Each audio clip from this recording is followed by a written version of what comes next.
ಎಲ್ಲರಿಗೂ ನಮಸ್ತೆ. Welcome back ಸ್ಪರ್ಧಾ ವಿವೇಕ. ಇಂದಿನ ಪ್ರಮುಖ ಪ್ರಚಲಿತ ಘಟನೆಗಳ ಕುರಿತು ನೋಡ್ತಾ ಹೋಗೋಣ. ರಾಜ್ಯ, ರಾಷ್ಟ್ರ, ಅಂತಾರಾಷ್ಟ್ರೀಯ ಸುದ್ದಿಗಳ ಕುರಿತು ಪ್ರಜಾವಾಣಿ ಮತ್ತೆ ದ ಹಿಂದೂ ನ್ಯೂಸ್ ಪೇಪರ್ ಮತ್ತು ವೆಬ್ಸೈಟ್ಗಳಿಂದ ಆಯ್ದ ಪ್ರಶ್ನೋತ್ತರಗಳ MCQ, ಕರೆಂಟ್ ಅಫೇರ್ಸ್ MCQ ಇತ್ತು. ಪ್ರಮುಖ ಪ್ರಚಲಿತ ಘಟನೆಗಳ ವಿವರಣೆಯನ್ನು ಸಹ ನೋಡ್ತಾ ಹೋಗೋಣ. So more important.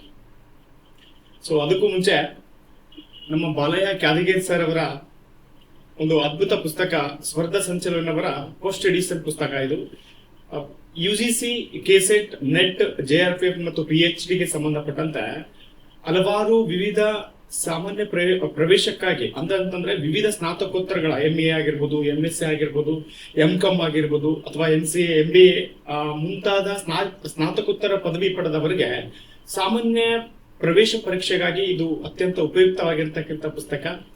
ಕರ್ನಾಟಕ ರಾಜ್ಯ ಸಹಕಾರ ಪ್ರಾಧ್ಯಾಪಕರ ಅರ್ಹತಾ ಪರೀಕ್ಷೆಗೆ ಸಂಬಂಧಪಟ್ಟಂತ ಸಾಮಾನ್ಯ ಪತ್ರಿಕೆಯ ಒಂದಿಗೆ ಸಾಮಾನ್ಯವಾಗಿ ಬಹಳ ಇಂಪಾರ್ಟೆಂಟ್ ಆಗಿರ್ತಕ್ಕಂಥ ಪುಸ್ತಕ ಇದು. ಈ ಪುಸ್ತಕದ ವಿಶೇಷತೆ ಏನು, ಲೇಖಕರು ಇದರಲ್ಲಿ ತಮ್ಮ ಒಟ್ಟು ಜ್ಞಾನವನ್ನ ಹೇಗೆ ಕ್ರೋಢೀಕರಿಸಿದ್ದಾರೆ ಅಂತ ಕೇಳಿದ್ರೆ, ಈ ಹಿಂದೆ ನಡೆದಿರ್ತಕ್ಕಂಥ ಹಲವಾರು ವರ್ಷಗಳ ಅಂದ್ರೆ 2011ರಿಂದ 2025 ಹಿಂದಿನ ವರ್ಷಗಳ ವಿವರಣಾತ್ಮಕ ಪ್ರಶ್ನೆ ಪತ್ರಿಕೆಗಳನ್ನು ಕೂಡ ಇಲ್ಲಿ ಎಕ್ಸ್ಪ್ಲೈನ್ ಮಾಡಿದ್ದಾರೆ ಅವರು. ಪ್ರತಿಯೊಂದು ಪ್ರಶ್ನೆಗೆ ಸರಳವಾಗಿರ್ತಕ್ಕಂಥ ಮತ್ತು ಅತ್ಯಂತ ಸ್ಪಷ್ಟವಾಗಿರ್ತಕ್ಕಂಥ ವಿಶ್ಲೇಷಣೆಯನ್ನು ಕೂಡ ಈ ಪುಸ್ತಕದಲ್ಲಿ ಮೆನ್ಷನ್ ಮಾಡಿರ್ತಕ್ಕಂಥದ್ದು ವಿಶೇಷತೆ. ಇನ್ನೂ ವಿಶೇಷತೆ ಏನಂತ ಕೇಳಿದ್ರೆ, ಪ್ರತ್ಯೇಕವಾಗಿ ಪಠ್ಯಕ್ರಮಕ್ಕೆ ಅನುಗುಣವಾಗಿ ಅತ್ಯಂತ ಅಚ್ಚುಕಟ್ಟಾಗಿ ಏನ್ ಮಾಡಿದ್ದಾರೆ ಅಂತ ಕೇಳಿದ್ರೆ, KSET ಮತ್ತು PhD ಪ್ರವೇಶ ಪರೀಕ್ಷೆಗೆ ಸಂಬಂಧಪಟ್ಟಂತೆ ಹಾಗೂ ಸಹಾಯಕ ಪ್ರಾಧ್ಯಾಪಕರ ಹುದ್ದೆಗಳಿಗೆ ಸಂಬಂಧಪಟ್ಟಂತೆ ವಿವರಣಾತ್ಮಕ ವಿಶ್ಲೇಷಣೆಯನ್ನ ಇವರು ಕೊಟ್ಟಿರ್ತಕ್ಕಂಥದ್ದು. ಇನ್ನು ಈ ಪುಸ್ತಕದ ವಿಶೇಷತೆ ಏನಂತ ಕೇಳಿದ್ರೆ, 2004ರಿಂದ 2025 ನೀಟ್ ಪರೀಕ್ಷೆಯಲ್ಲಿನ ನೆಟ್ ಪರೀಕ್ಷೆಯಲ್ಲಿನ ಆಯ್ಕೆ ಪ್ರಶ್ನೋತ್ತರಗಳನ್ನು ಏನ್ ಮಾಡಿದಾರೆ ಅಂತ ಕೇಳಿದ್ರೆ, ಆ ಒಂದು ಪುಸ್ತಕದಲ್ಲಿ ಇವರು ಮೆನ್ಷನ್ ಮಾಡಿರ್ತಕ್ಕಂಥದ್ದು ಬಹಳ ಉಪಯುಕ್ತ ಆಗ್ತದ. ಈ ಪ್ರಶ್ನೆ ಪತ್ರಿಕೆಯಲ್ಲಿ ಇರ್ತಕ್ಕಂಥ ಅಂದ್ರೆ ಈ ಪುಸ್ತಕದ ವಿಶೇಷತೆ ಏನಂತ ಕೇಳಿದ್ರೆ, ಬಹಳ ಇಂಪಾರ್ಟೆಂಟ್ ಆಗಿರ್ತಕ್ಕಂಥ ವಿಶೇಷತೆ.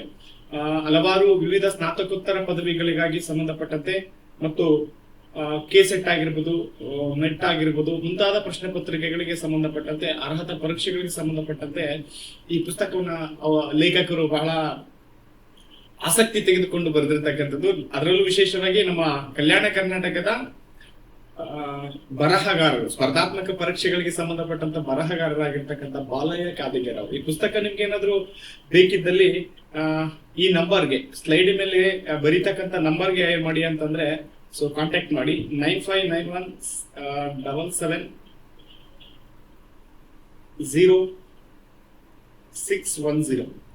ಸೊ ಈ ಒಂದು ಕಾಂಟ್ಯಾಕ್ಟ್ ನಂಬರ್ಗೆ ಏನ್ ಮಾಡಿ, ನೀವು ಇಂಪಾರ್ಟೆಂಟ್ ಕರೆ ಮಾಡುವುದರ ಮೂಲಕ ಆ ಪುಸ್ತಕಗಳನ್ನ ತೆಗೆದುಕೊಳ್ಳೋದ್ರ ಕಡೆ ನೋಡಿ. Okay, thank you.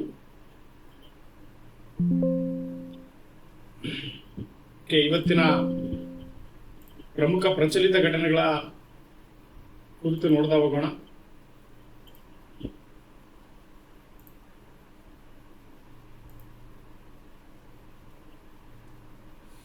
ಮೊದಲ ಪ್ರಶ್ನೆ, ರಾಷ್ಟ್ರೀಯ ಹುಲಿ ಸಂರಕ್ಷಣಾ ಪ್ರಾಧಿಕಾರದ ಅಂಕಿ ಅಂಶಗಳ ಪ್ರಕಾರ 2025 ಅತಿ ಹೆಚ್ಚು ಹುಲಿ ಸಾವು ಸಂಭವಿಸಿದ ಭಾರತೀಯ ರಾಜ್ಯ ಯಾವುದು ಅಂತಿದೆ. ಸೊ ನೋಡಿ, ಇತ್ತೀಚೆಗೆ ಹುಲಿಗಳ ಸಾವು ಅಧಿಕ ಆಯಿತು 2025. ಏನಿದು 25 ಕರೆಂಟ್ ಅಫೇರ್ಸ್ ಹೇಳ್ತಾ ಇದ್ದಾರೆ ಅಂತ ಹೇಳ್ಬಿಟ್ಟು ಆಶ್ಚರ್ಯ ಆಗ್ಬೋದು. ಡಿಸೆಂಬರ್ ಅಥವಾ ಜನವರಿ ಡಿಸೆಂಬರ್ ಅಲ್ಲಿ ಆಗಿರ್ತಕ್ಕಂಥ ಪ್ರಮುಖ ಪ್ರಚಲಿತ ಘಟನೆ ಇದು. ನಿಮಗೆ ಗೊತ್ತಿರ್ಲಿ, ಮುಂಬರುವ ಪೊಲೀಸ್ ಕಾನ್ಸ್ಟೇಬಲ್ ಎಕ್ಸಾಮ್ಗೆ 2025 ಡಿಸೆಂಬರ್ ನಿಂದ ಹಿಡಿದು so until August first week ವರೆಗೂ ನಿಮ್ಗೆ ಕರೆಂಟ್ ಅಫೇರ್ಸ್ ಬೇಸ್ ಮೇಲೆ ಕ್ವಶನ್ ಗಳನ್ನು ಕೇಳುವ ಸಂಭವತೆ ಇದೆ. ಅದಕ್ಕಾಗಿ ನಾನು ಅಲ್ಲಿಂದ ಏನ್ ಮಾಡ್ತೀನಿ, ಒಂದೊಂದು 2026 ಜನವರಿ, 25 ಡಿಸೆಂಬರ್ ತಿಂಗಳಿಂದ ಏನ್ ಮಾಡ್ತಾ ಹೋಗ್ತಿದ್ದೀನಿ, ಪ್ರಶ್ನೆಗಳನ್ನ ತೆಗೆದುಕೊಳ್ತಾ ಹೋಗ್ತಾ ಇದ್ದೀನಿ. ಮತ್ತೆ ಈಗ ಪ್ರಸ್ತುತ ಸುದ್ದಿಯಲ್ಲಿರ್ತಕ್ಕಂಥ ಕರೆಂಟ್ ಅಫೇರ್ಸ್ ಕೂಡ ನಾನು ಡಿಸ್ಕಷನ್ ಮಾಡ್ತಾ ಇದ್ದೀನಿ. ಸೊ ನೆನ್ಪಿಡುಗಳಿ, ಒಟ್ಟಾರೆ ಪೊಲೀಸ್ ಕಾನ್ಸ್ಟೇಬಲ್ ಪರೀಕ್ಷೆಗೆ ಅತ್ಯಂತ ಉಪಯುಕ್ತವಾಗಿರ್ತಕ್ಕಂಥ ತರಗತಿ ಇದಾಗಿರುತ್ತಾ. ಸೊ ಇದಕ್ಕೆ ಸರಿಯಾಗಿರ್ತಕ್ಕಂಥ ಉತ್ತರ ಕೇಳಿದ್ರೆ ಮಧ್ಯಪ್ರದೇಶ. ನಿಮ್ಗೆ ಗೊತ್ತಿರ್ಲಿ, ಬಹಳ ಇಂಪಾರ್ಟೆಂಟ್ ಏನಂತ ಕೇಳಿದ್ರೆ, ಇತ್ತೀಚೆಗೆ ಮಧ್ಯಪ್ರದೇಶ ರಾಜ್ಯ ಸರ್ಕಾರ ಏನಾಯ್ತು ಅಂತ ಕೇಳಿದ್ರೆ, ಹುಲಿಗಳ ಸಾವಿಗೆ ಸಂಬಂಧಪಟ್ಟಂತೆ ಸುಮಾರು ಸಾವು ನೋವಾಗಿರ್ತಕ್ಕಂಥ ಇಡೀ ಭಾರತದಲ್ಲಿ. ಸೊ ನಿಮ್ಗೆ ಗೊತ್ತಿರಲಿ, ಹುಲಿಗಳಿಗೆ ಸಂಬಂಧಪಟ್ಟಂತೆ ಪ್ರಾಜೆಕ್ಟ್ ಟೈಗರ್ ಅಂತದೆ. ಸೊ ಇದನ್ನ ಇಂಪಾರ್ಟೆಂಟ್ 1973ರಲ್ಲಿ ಜಾರಿಗೆ ತರಲಾಗ್ತದೆ. 1973ಕ್ಕೂ ಈಚೆ ಕಡೆ 1972ರವರೆಗೂ ಭಾರತದ ರಾಷ್ಟ್ರೀಯ ಪ್ರಾಣಿ ಸಿಂಹ ಆಗಿತ್ತು. ಯಾವಾಗ 1973ರಲ್ಲಿ ಪ್ರಾಜೆಕ್ಟ್ ಟೈಗರ್ ಅಂತ ಹೇಳ್ಬಿಟ್ಟು ಒಂದು ಯೋಜನೆಯನ್ನ ತಗೊಂಡ್ಬರ್ತಾರ. ಏನಕ್ಕೆ ತಗೊಂಡ್ಬರ್ತಾರ ಅಂತ ಕೇಳಿದ್ರೆ, ಹುಲಿಗಳನ್ನ ಸಂರಕ್ಷಣೆ ಮಾಡ್ಲಿಕ್ಕಾಗಿ ದಿ ಬೆಂಗಾಲ್ ಟೈಗರ್ ಭಾರತದ ಇಂಪಾರ್ಟೆಂಟ್ ಏನ್ ಹೇಳಿ, ಭಾರತದ ರಾಷ್ಟ್ರೀಯ ಪ್ರಾಣಿ ಆಗ್ತದ. ನಿಮ್ಗೆ ಗೊತ್ತಿರ್ಲಿ, ಇಂಪಾರ್ಟೆಂಟ್ ಏನಪ್ಪಾ ಅಂತ ಕೇಳಿದ್ರೆ NTCA ಅಂತ ಹೇಳ್ಬಿಟ್ಟು ಹುಲಿಗಳ ಸಂರಕ್ಷಣೆಗಾಗಿಯೇ ಒಂದು ವನ್ಯಜೀವಿ ಏನು ನ್ಯಾಷನಲ್ ಟೈಗರ್ ಕನ್ಸರ್ವೇಷನ್ ಅಥಾರಿಟಿ ಎನ್ನುವ ಒಂದು ಪ್ರಾಧಿಕಾರವೇ ಹುಲಿಗಳ ಸಂರಕ್ಷಣೆಗಾಗಿ ಇರ್ತಕ್ಕಂಥದ್ದು. ಸೊ ಇಲ್ಲಿದೆ ನೋಡಿ, NTCA national tiger conservation authority ಅಂತ ಹೇಳ್ಬಿಟ್ಟು ನಿಮ್ಗೆ ಗೊತ್ತಿರಲಿ. ಇದು ಕಾಯ್ದೆ 1972ರ ವನ್ಯಜೀವಿ ಸಂರಕ್ಷಣಾ ಕಾಯ್ದೆ ಅಡಿಯಲ್ಲಿ ಇದು ಏನಾಗ್ತದೆ ಅಂತ ಕೇಳಿದ್ರೆ ಬರ್ತದ. So most important. ಹಾಗೆ ಮೊದಲ ಹುಲಿ ಮೀಸಲು ಪ್ರದೇಶ ಯಾವುದು ಅಂತ ಕೇಳಿದ್ರೆ, ಭಾರತದ ಮೊಟ್ಟ ಮೊದಲ ಹುಲಿ ಮೀಸಲು ಪ್ರದೇಶ ಯಾವುದು ಅಂತ ಕೇಳಿದ್ರೆ ಅದು ಜಿಮ್ ಕಾರ್ಬೆಟ್ ರಾಷ್ಟ್ರೀಯ ಉದ್ಯಾನವನ. ಜಿಮ್ ಕಾರ್ಬೆಟ್ ರಾಷ್ಟ್ರೀಯ ಉದ್ಯಾನವನ ಭಾರತದ ಮೊಟ್ಟ ಮೊದಲ ಹುಲಿ ಮೀಸಲು ಪ್ರದೇಶ ಆಗಿರ್ತಕ್ಕಂಥದ್ದು. ಈ ಜಿಮ್ ಕಾರ್ಬೆಟ್ ರಾಷ್ಟ್ರೀಯ ಉದ್ಯಾನವನ ಇತ್ತಲ್ಲ, ಇದನ್ನ ಮೊದಲ ಬಾರಿ ಏನಂತ ಕರಿತಿದ್ರು ಅಂತಂದ್ರೆ ರಾಮಗಂಗಾ ರಾಷ್ಟ್ರೀಯ ಉದ್ಯಾನವನ ಅಂತ ಸಹ ಕರಿತಾ ಇದ್ರು. ಇಲ್ಲಪ್ಪ ಅಂತ ಕೇಳಿದ್ರೆ ಇದಕ್ಕೆ ಹೇಲಿ ರಾಷ್ಟ್ರೀಯ ಉದ್ಯಾನವನ ಅಂತ ಸಹ ಕರೆದಿದ್ದಾರೆ. ಅದಾದ್ಮೇಲೆ ಇತ್ತೀಚೆಗೆ ಇದಕ್ಕೆ ಜಿಮ್ ಕಾರ್ಬೆಟ್ ರಾಷ್ಟ್ರೀಯ ಉದ್ಯಾನವನ ಅಂತ ಕರೀತಾರೆ. ಜಿಮ್ ಕಾರ್ಬೆಟ್ ರಾಷ್ಟ್ರೀಯ ಉದ್ಯಾನವನ ಐತಲ್ಲ, ಇದನ್ನ 545ರ PSA ಪ್ರಶ್ನೆ ಪತ್ರಿಕೆಯಲ್ಲಿ ಕೇಳಿದ್ರು. ಭಾರತದ ಮೊಟ್ಟ ಮೊದಲ ರಾಷ್ಟ್ರೀಯ ಉದ್ಯಾನವನ ವಾಕಿ ಟಾಕಿ, ಅಂದ್ರೆ ಅಲ್ಲಿ ಹುಲಿ ಸಫಾರಿ ಮಾಡತಕ್ಕಂಥವರಿಗೆ ವಾಕಿ ಟಾಕಿ ವ್ಯವಸ್ಥೆಯನ್ನು ಮಾಡಿರ್ತಕ್ಕಂಥ ದೇಶದ ಮೊಟ್ಟ ಮೊದಲ ರಾಷ್ಟ್ರೀಯ ಉದ್ಯಾನವನ ಆಗಿ ಅದನ್ನ ನಾವು ಗುರುತಿಸ್ತೀವಿ. ಹಾಗಾದ್ರೆ ದೇಶದ ಅತಿ ದೊಡ್ಡ ರಾಷ್ಟ್ರೀಯ ಉದ್ಯಾನವನ ಹುಲಿಗಳಿಗಾಗಿಯೇ ಮೀಸಲಿರ್ತಕ್ಕಂಥದ್ದು ಕೇಳಿದ್ರೆ ನಾಗಾರ್ಜುನ ರಾಷ್ಟ್ರೀಯ ಉದ್ಯಾನವನ. ಇದು ಆಂಧ್ರ ಪ್ರದೇಶದಲ್ಲಿ ಕಂಡು ಬರುತ್ತೆ ನೋಡಿ. ಅತಿ ಹೆಚ್ಚು ಹುಲಿ ಸಾಂದ್ರತೆ ಹೊಂದಿರುವ ರಾಷ್ಟ್ರೀಯ ಉದ್ಯಾನವನ ಜಿಮ್ ಕಾರ್ಬೆಟ್ ರಾಷ್ಟ್ರೀಯ ಉದ್ಯಾನವನ. ನಿಮಗೆ ಗೊತ್ತಿರಲಿ, ಇದು 1986ರಲ್ಲಿ ಯುನೆಸ್ಕೋದ ಪಾರಂಪರಿಕ ಪಟ್ಟಿಗೆ ಕೂಡ ಇದೇನಾಗಿದೆ, ಸೇರ್ಪಡೆಗೊಂಡಿರ್ತಕ್ಕಂಥದ್ದು. Okay, next. ಸೊ ಹಾಗಾದ್ರೆ ಅತಿ ಹೆಚ್ಚು ಹುಲಿಗಳನ್ನ ಹೊಂದಿರತಕ್ಕಂತ ಭಾರತದ ರಾಜ್ಯಗಳನ್ನ ನೋಡ್ತಾ ಹೋದರೆ, ಸೊ ಮಧ್ಯಪ್ರದೇಶ ಆಸ್ ಯೂಶುವಲ್ ಪ್ರಥಮ ಸ್ಥಾನದಲ್ಲಿದೆ. ಸೊ ಇಂಪಾರ್ಟೆಂಟ್ 785 ರಾಷ್ಟ್ರೀಯ ಹುಲಿಗಳನ್ನ ಹೊಂದಿರತಕ್ಕಂತ ದೇಶದ ಅತಿ ಹೆಚ್ಚು ಹುಲಿಗಳನ್ನು ಹೊಂದಿರತಕ್ಕಂತ ರಾಜ್ಯವಾಗಿ ಇದನ್ನ ನೋಡ್ತೀವಿ. ಬಿಕಾಸ್ ಇದನ್ನ ನಾವ್ ಏನಂತ ಕರಿತೀವಿ ಅಂತ ಕೇಳಿದ್ರೆ ಟೈಗರ್ ಸ್ಟೇಟ್ ಅಂತ ಕರಿತೀವಿ. ಗೊತ್ತಿರಲಿ, ಟೈಗರ್ ಸ್ಟೇಟ್ ಅಂತ ಕರಿತೀವಿ. ಕರ್ನಾಟಕ ಆಸ್ ಯೂಶುವಲ್ ಸೆಕೆಂಡ್, 2ನೇ ಸ್ಥಾನದಲ್ಲಿ ಇರತಕ್ಕಂಥದ್ದು. ಉತ್ತರಾಖಂಡ 560ರ ಒಂದು ಸಂಖ್ಯೆಯ ಮೂಲಕ ಭಾರತದ 3ನೇ ಅತಿ ದೊಡ್ಡ ರಾಜ್ಯ ಹುಲಿಗಳನ್ನ ಹೊಂದಿರತಕ್ಕಂಥದ್ದು. ಸೊ ನಿಮಗೆ ಗೊತ್ತಿರಲಿ, ಜೂನ್ 29 ಹುಲಿಗಳ ಸಂರಕ್ಷಣಾ ದಿನ ಅಂತ ಸಹ ನಾವೇನ್ ಮಾಡ್ತೀವಿ, ಕರೀತಾ ಹೋಗ್ತೀವಿ. ಇಡೀ ಜಗತ್ತಿನಲ್ಲಿ ಅತಿ ಹೆಚ್ಚು ಹುಲಿ ಮತ್ತು ಸಿಂಹಗಳನ್ನ ಹೊಂದಿರತಕ್ಕಂಥ ದೇಶ ಕೇಳಿದ್ರೆ ಅದು ಭಾರತ. ಸೊ ಮೋರ್ ಇಂಪಾರ್ಟೆಂಟ್ ಆಗಿರ್ತಕ್ಕಂಥದ್ದು.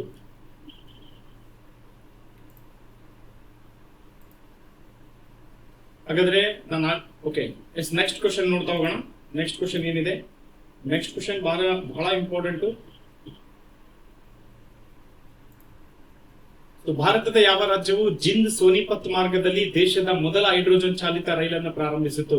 ನಿಮ್ಗೆ ಗೊತ್ತಿರಲಿ, 2026ರ ಜನವರಿ ತಿಂಗಳ ಕರೆಂಟ್ ಅಫೇರ್ಸ್ ಇದು. ಓಕೆ, ಸೊ ಇದಕ್ಕೆ ಸರಿಯಾಗಿರ್ತಕ್ಕಂಥ ಉತ್ತರ ಇಂಪಾರ್ಟೆಂಟ್ ಏನಂತ ಕೇಳಿದ್ರೆ ಹರಿಯಾಣ. ಓಕೆ, ಯಾವ್ದು ಹೇಳಿ, ಹರಿಯಾಣ. ಸೊ ಹರಿಯಾಣ ರಾಜ್ಯ ಐತಲ್ಲ, ದೇಶದ ಮೊಟ್ಟ ಮೊದಲ ರಾಜ್ಯ ಇದು. ಎಲ್ಲಿಂದ ಎಲ್ಲಿಗೆ ಅಂತ ಕೇಳಿದ್ರೆ ಜಿಂದ್ ಮತ್ತು ಸೋನೇಪತ್. ಓಕೆ, ಸೋನೇಪತ್ ಈ ಎರಡು ಪ್ರದೇಶಗಳ ಮಧ್ಯೆ ದೇಶದ ಮೊಟ್ಟ ಮೊದಲ ಹೈಡ್ರೋಜನ್. ಓಕೆ, ಸೊ ಹೈಡ್ರೋಜನ್ ಚಾಲಿತ ರೈಲ್ ಏನಾಗಿತ್ತು ಅಂತ ಕೇಳಿದ್ರೆ ಮೋಸ್ಟ್ ಇಂಪಾರ್ಟೆಂಟ್ ಚಾಲಿತ ಆಗಿರ್ತಕ್ಕಂಥದ್ದು. ಹಾಗಾದ್ರೆ 1853ರಲ್ಲಿ ಈ ದೇಶಕ್ಕೆ ಮೊಟ್ಟ ಮೊದಲ ಬಾರಿಗೆ ರೈಲು ಹಳಿಗಳನ್ನ ಹಾಕಿದವನು ಯಾರಂತ ಕೇಳಿದ್ರೆ ಲಾರ್ಡ್ ಡೌಲೌಸಿ. ಯಾರಳಿ? ಲಾರ್ಡ್ ಡೌಲೌಸಿ. ಎಲ್ಲಿಂದ ಎಲ್ಲಿಗೆ ಅಂತ ಕೇಳಿದ್ರೆ ನೆನ್ಪಿಟ್ಕೊಳ್ಳಿ, Mumbai to Thana. Okay, Mumbai to Thana. So 34 ಕಿಲೋಮೀಟರ್ಗಳ ಕಾಲ ಗೂಡ್ಸ್ ರೈಲ್ ಒಂದನ್ನ ಮೊದಲ ಬಾರಿಗೆ ಏನ್ ಮಾಡ್ತಾನೆ ಅಂತ ಕೇಳಿದ್ರೆ ಸೊ ಚಾಲಿತ ಮಾಡ್ತಾನ. ನಿಮ್ಗೆ ಗೊತ್ತಿರಲಿ, ಇಡೀ ಜಗತ್ತಿನಲ್ಲಿ ಅತಿ ದೊಡ್ಡದಾಗಿರ್ತಕ್ಕಂಥ ರೈಲು ಮಾರ್ಗಗಳನ್ನ, ರೈಲು ಜಾಲಗಳನ್ನು ಹೊಂದಿರತಕ್ಕಂತ ದೇಶ ಭಾರತ. ಹಾಗೆಯೇ ಭಾರತದಲ್ಲಿ ಅತಿ ಹೆಚ್ಚು ಪ್ರದೇಶಗಳನ್ನ ಆಕ್ರಮಿತವಾಗಿರ್ತಕ್ಕಂಥ ಗವರ್ನಮೆಂಟ್ ಸೈಟ್ ಯಾವ್ದಂತ ಕೇಳಿದ್ರೆ ಇಂಪಾರ್ಟೆಂಟ್ ರೈಲ್ ಆಗ್ತದ, ಸೆಕೆಂಡ್ ವಾಕಫ್ ಬೋರ್ಡ್ ಆಗ್ತದೆ. ಓಕೆ, ಅದು ಗೊತ್ತಿರಲಿ, ಮೋರ್ ಇಂಪಾರ್ಟೆಂಟ್. ಮತ್ತೊಂದು ಪ್ರಶ್ನೆ, ಭಾರತದ ಮೊದಲ ಸಂಪೂರ್ಣ ಕಾಗದ ರಹಿತ ಜಿಲ್ಲಾ ನ್ಯಾಯಾಲಯ ಯಾವುದು ಅಂತ ಹೇಳ್ಬಿಟ್ಟು ಇದೆ. ಸೊ ಸೊ ಇದಕ್ಕೆ ಸರಿಯಾಗಿರ್ತಕ್ಕಂಥ ಉತ್ತರ ಏನಂತ ಕೇಳಿದ್ರೆ ಕೇರಳ ರಾಜ್ಯ ಸರ್ಕಾರ ಇತ್ತೀಚೆಗೆ ಇಂಪಾರ್ಟೆಂಟ್ ಏನಪ್ಪಾ ಅಂತ ಕೇಳಿದ್ರೆ ಕಾಗದ ರಹಿತ ನ್ಯಾಯಾಲಯಗಳನ್ನ ಚಾಲ್ತಿ ಮಾಡ್ಬೇಕಂತ ಹೇಳ್ಬಿಟ್ಟು ಇರ್ತಕ್ಕಂಥದ್ದು ಬಹಳ ಇಂಪಾರ್ಟೆಂಟ್. ಇತ್ತೀಚೆಗೆ ಕೇರಳ ಐತಲ್ಲ, ಇದು ಪ್ರಿಯದರ್ಶಿನಿ ಅಂತ ಹೇಳ್ಬಿಟ್ಟು ಒಂದು ಯೋಜನೆಯನ್ನ ಜಾರಿಗೆ ತಂದದ. ಆ ರಾಜ್ಯದ ಮಹಿಳೆಯರಿಗೆ ಉಚಿತ ಬಸ್ಗಳನ್ನ ನೀಡ್ತಕ್ಕಂಥ ಒಂದು ಯೋಜನೆ ಇದು. ಉಚಿತ ಬಸ್ ವ್ಯವಸ್ಥೆಯನ್ನು ನೀಡ್ತಕ್ಕಂಥ ಯೋಜನೆ, ಅದರ ಹೆಸರು ಇಂಪಾರ್ಟೆಂಟ್ ಏರಡಿ ಪ್ರಿಯದರ್ಶಿನಿ. ಹಾಗೆ ಕೇರಳ ಮತ್ತೊಂದು ವಿಚಾರದಲ್ಲಿ ಕೂಡ ಸಹ ಸುದ್ದಿಯಲ್ಲಿದೆ. ಏನು ಅಂತ ಕೇಳಿದ್ರೆ ಕೇರಳ ತನ್ನ ಹೆಸರನ್ನ ಕೇರಳಂ ಎಂದು ಬದಲಾಯಿಸಿಕೊಂಡಿದೆ. ಆಗ ಈ ರೀತಿ ತನ್ನ ಒಂದು ರಾಜ್ಯ ಅಥವಾ ಒಂದು ರಾಜ್ಯದ ಪ್ರದೇಶಗಳಾಗಿರ್ಬೋದು, ಜಿಲ್ಲಾ ಪ್ರದೇಶಗಳಾಗಿರ್ಬೋದು, ಗಡಿ ಪ್ರದೇಶಗಳಾಗಿರ್ಬೋದು ಹೆಸರನ್ನ ಬದಲಾಯಿಸಿಕೊಳ್ಳುವ ಸಂವಿಧಾನದಲ್ಲಿ ಎಷ್ಟನೇ ವಿಧಿಯಲ್ಲಿ ಅವಕಾಶ ಇದೆ ಅಂತ ಕೇಳಿದ್ರೆ ಸಂವಿಧಾನದ 3ನೇ ವಿಧಿಯು ಇದಕ್ಕೆ ಅವಕಾಶವನ್ನು ಕೊಡುತ್ತದೆ.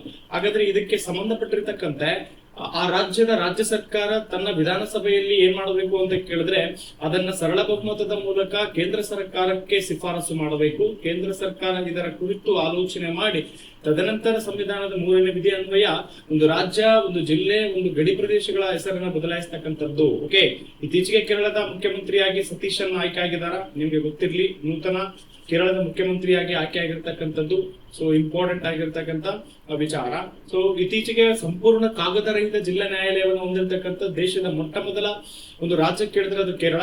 ಸೊ ಕೇರಳ ರಾಜ್ಯ ಸರ್ಕಾರ ಮತ್ತೊಂದು ವಿಚಾರದಲ್ಲೂ ಸಹ ಸುದ್ದಿಯಲ್ಲಿದೆ. ಅದೇನಂತ ಕೇಳಿದ್ರೆ ಇಡೀ ಭಾರತದಲ್ಲೇ ಮೊಟ್ಟ ಮೊದಲ ಬಾರಿಗೆ ಹಿರಿಯರ ಅಂದ್ರೆ ಹಿರಿಯ ನಾಗರಿಕರಿಗಾಗಿಯೇ, ಓಕೆ, ಹಿರಿಯ ನಾಗರಿಕರಿಗಾಗಿಯೇ ಬಜೆಟ್ ಅನ್ನ ಪ್ರತ್ಯೇಕ ಬಜೆಟ್ ಮಂಡನೆ ಮಾಡಿದ ದೇಶದ ಮೊಟ್ಟ ಮೊದಲ ರಾಜ್ಯ. ಕಾರಣ ಇಷ್ಟೇ, ಇಡೀ ಭಾರತದಲ್ಲಿ ಅತಿ ಹೆಚ್ಚು ಓಲ್ಡ್ ಜನರೇಷನ್ ಅಥವಾ ಹಿರಿಯ ನಾಗರಿಕರನ್ನ ಹೊಂದಿರತಕ್ಕಂತ ದೇಶದ ಮೊಟ್ಟ ಮೊದಲ ರಾಜ್ಯ ಕೇರಳ. So important. ಹಾಗಾದ್ರೆ ಮಕ್ಕಳಿಗಾಗಿ ಬಜೆಟ್ ಮಂಡನೆ ಮಾಡಿದ್ದು ಯಾವ ರಾಜ್ಯ ಅಂತ ಕೇಳಿದ್ರೆ ಮಧ್ಯಪ್ರದೇಶ. ರೈತರಿಗಾಗಿ ಬಜೆಟ್ ಮಂಡನೆ ಮಾಡಿದ ಮೊಟ್ಟ ಮೊದಲ ರಾಜ್ಯ ಕೇಳಿದ್ರೆ ಅದು ಕರ್ನಾಟಕ. 2013ರಲ್ಲಿ ಯಡಿಯೂರಪ್ಪರವರ ನೇತೃತ್ವದಲ್ಲಿ ಈ ಒಂದು ರೈತರ ಬಜೆಟ್ ಅನ್ನು ಮಂಡನೆ ಮಾಡಲಾಯಿತು. ಇತ್ತೀಚೆಗೆ ಹಿರಿಯರಿಗಾಗಿ ಒಂದು ಬಜೆಟ್ ಮಂಡನೆ ಮಾಡಿದ ರಾಜ್ಯ ಕೇಳಿದ್ರೆ ಇಂಪಾರ್ಟೆಂಟ್ ಯಾವ್ದು ಹೇಳಿ, ಅದು ಕೇರಳ. Okay, next. ಜೂನ್ 15, 2026ರಿಂದ ಮಹಿಳೆಯರಿಗೆ ಉಚಿತ ಬಸ್ ಪ್ರಯಾಣವನ್ನು ಒದಗಿಸಲು ಪ್ರಿಯದರ್ಶಿನಿ ಯೋಜನೆಯನ್ನ ಆರಂಭಿಸಿದ ರಾಜ್ಯ ಯಾವುದು ಅಂತಿದೆ. ಸೊ ಇದಕ್ಕೆ ಸರಿಯಾಗಿರ್ತಕ್ಕಂಥ ಉತ್ತರ ಕೇರಳ. ನಾನು ಈಗಾಗಲೇ ಡಿಸ್ಕಷನ್ ಮಾಡಿದ್ದೀನಿ. ಸೊ ಇಂಪಾರ್ಟೆಂಟ್ ಆಗಿರ್ತಕ್ಕಂಥದ್ದು. ನೆಕ್ಸ್ಟ್ ನೋಡೋಣ. ಭವಿಷ್ಯದ ಚಂದ್ರನ ಪರಿಶೋಧನೆಗಾಗಿ ನಿರ್ಣಾಯಕ ಪರೀಕ್ಷಾ ಹಾರಾಟವಾಗಿ ನಾಸಾದ ಆರ್ಟೆಮಿಸ್ 3 ಮಿಷನ್ ಅನ್ನ ಈ ಕೆಳಕಂಡ ಯಾವ ವರ್ಷದಲ್ಲಿ ಪ್ರಾರಂಭಿಸಲಾಗುವುದು? ನೋಡಿ, ಇತ್ತೀಚೆಗೆ ಆರ್ಟೆಮಿಸ್ 2 ಎನ್ನುವ ಒಂದು ಮಿಷನ್ ಅನ್ನ ಚಂದ್ರನ ಅಧ್ಯಯನಕ್ಕಾಗಿ ಮಾನವ ಸಹಿತ ಒಂದು ಮಿಷನ್ ಅನ್ನ ನಾಸಾ ಕೈಗೊಂಡಿತ್ತು. ಅದರ ಒಂದು ಪರೀಕ್ಷಾರ್ಥದ ನಿಮಿತ್ತವಾಗಿ ನಾಸಾ ಮತ್ತೊಂದು ಕಾರ್ಯಾಚರಣೆಯನ್ನು ಮಾಡಲು ಸಿದ್ಧವಾಗಿದೆ 2027ರ ವೇಳೆಗಾಗಿ. ಸೊ ಇದರ ಉದ್ದೇಶ ಏನು ಅಂತ ಕೇಳಿದರೆ ಮಾನವನ ಸಹಿತ, ಈಗ ನೋಡಿ 2023ರಲ್ಲಿ ಇಡೀ ಜಗತ್ತಿನ ಒಂದೇ ಒಂದು ರಾಷ್ಟ್ರ ಚಂದ್ರನ ದಕ್ಷಿಣ ಭಾಗಕ್ಕೆ ನೌಕೆಯನ್ನು ಇಳಿಸಿರ್ತಕ್ಕಂಥದ್ದು, ಅದು ಭಾರತ. ಆದರೆ ನಾಸಾ ಏನ್ ಮಾಡ್ತಾ ಇದೆ ಅಂತ ಕೇಳಿದ್ರೆ 2027ರ ವೇಳೆಗಾಗಿ ಮಾನವನ ಸಹಿತವಾಗಿ ಚಂದ್ರನ ದಕ್ಷಿಣ ಭಾಗಕ್ಕೆ ಆರ್ಟೆಮಿಸ್ 3 ಎನ್ನುವ ಮಿಷನ್ ಅನ್ನ ಇಳಿಸಲು ಪ್ರಯತ್ನ ಮಾಡ್ತಾ ಇದೆ. ಅದರ ನಿಮಿತ್ತವಾಗಿ ಇದು ಇರ್ತಕ್ಕಂಥದ್ದು. ಸೊ ಹಾಗಾದ್ರೆ ಏನೆಲ್ಲ ಇಂಪಾರ್ಟೆಂಟ್ ಇದೆ ಅಂತ ಹೇಳ್ಬಿಟ್ಟು ನಾವು ನೋಡೋದಾದ್ರೆ, ಸೊ ನೋಡಿ ಏನೆಲ್ಲ ಪ್ರಶ್ನೆ ಇದೆ.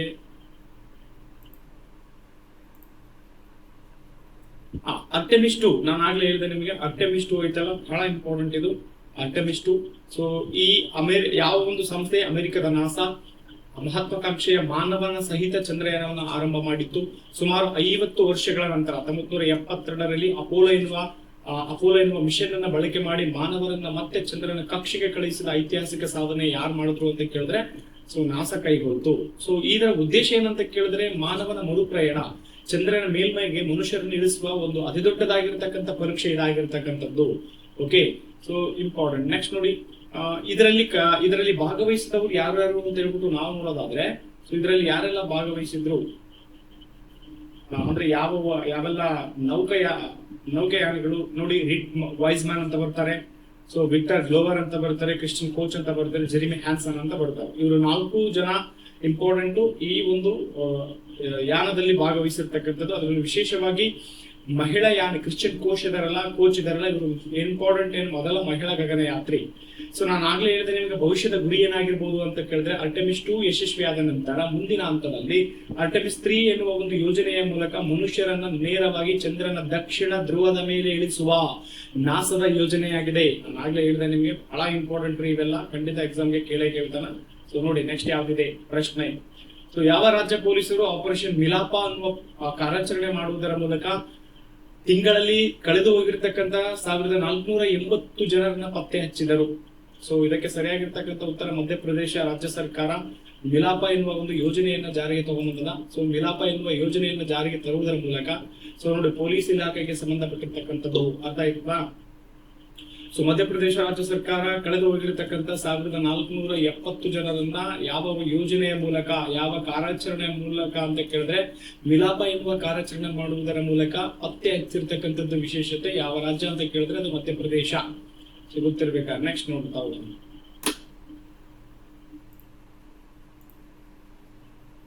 ಸೊ ಮಹಿಳೆಯರು ಮತ್ತು ಮಕ್ಕಳ ರಕ್ಷಣೆಯನ್ನು ಹೆಚ್ಚಿಸಲಿಕ್ಕಾಗಿ ಜೂನ್ 9, 2026ರಂದು ಯಾವ ರಾಜ್ಯವು ಸಿಂಗಪ್ಪನ್ ವಿಶೇಷ ಪಡೆಯನ್ನು ಪ್ರಾರಂಭಿಸಿತು?